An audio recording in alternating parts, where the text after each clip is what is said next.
किसानों के आंदोलन को 100 दिन से ज्यादा हो चले हैं, लेकिन अब तक इस आंदोलन का हल निकलता नहीं दिख रहा है।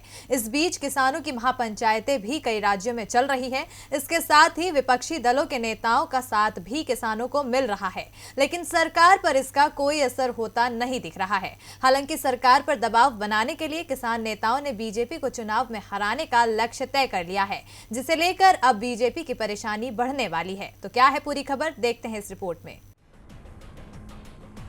कृषि कानूनों को लेकर किसानों का आंदोलन लगातार जारी है और इसी के साथ जारी है इसको लेकर सियासत। दूसरी ओर अब इस आंदोलन की चर्चा देश से लेकर विदेश तक हो रही है, जबकि आंदोलन को लेकर मोदी सरकार के कृषि मंत्री नरेंद्र सिंह तोमर किसानों पर ही आरोप लगा रहे हैं। उनका कहना है कि सरकार की तरफ से किसानों को बातचीत का जो प्रस्ताव दिया गया था, उन पर किसानों ने सरकार को कोई जवाब नहीं दिया है।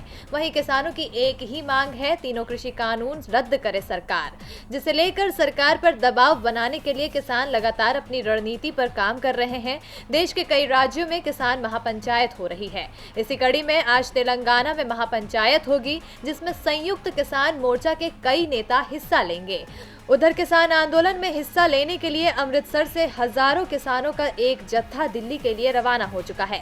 आंदोलनकारियों को गर्मी से बचाने के लिए आधुनिक ट्रैक्टर ट्रॉली लाई जा रही है, जिसमें तमाम तरह की सुविधाएं हैं। तो दूसरी ओर बीकेयू के राष्ट्रीय प्रवक्ता राकेश टिकैत ने ट्वीट कर सरकार की परेशानी बढ़ा दी है। राकेश टिकैत ने कहा है कि जितने बीजेपी के सांसद हैं, उतने दिन यह आंदोलन और चलेगा। इसके लिए टिकैत ने ट्वीट कर किसानों को नया फॉर्मूला दिया है।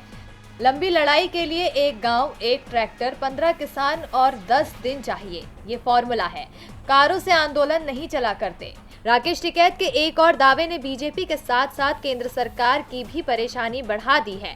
टिकैत ने कहा है कि बंगाल और केरल के विधानसभा चुनाव में किसान संगठन और उनसे जुड़े नेता इन दिनों राज्यों में जनता के बीच जाकर बीजेपी को हराने के लिए इन राज्यों की जनता से अपील करेंगे, जिसमें संयुक्त किसान मोर्चा के कई बड़े नेता हिस्सा लेंगे। इससे अब बीजेपी के नेता भी परेशान हैं। आपको बता दें कि बंगाल में ज्यादातर आबादी ग्रामीण इलाके में रहती है, जिससे बीजेपी को राज्य में हार का डर सताने लगा है। डीबी लाइव की रिपोर्ट।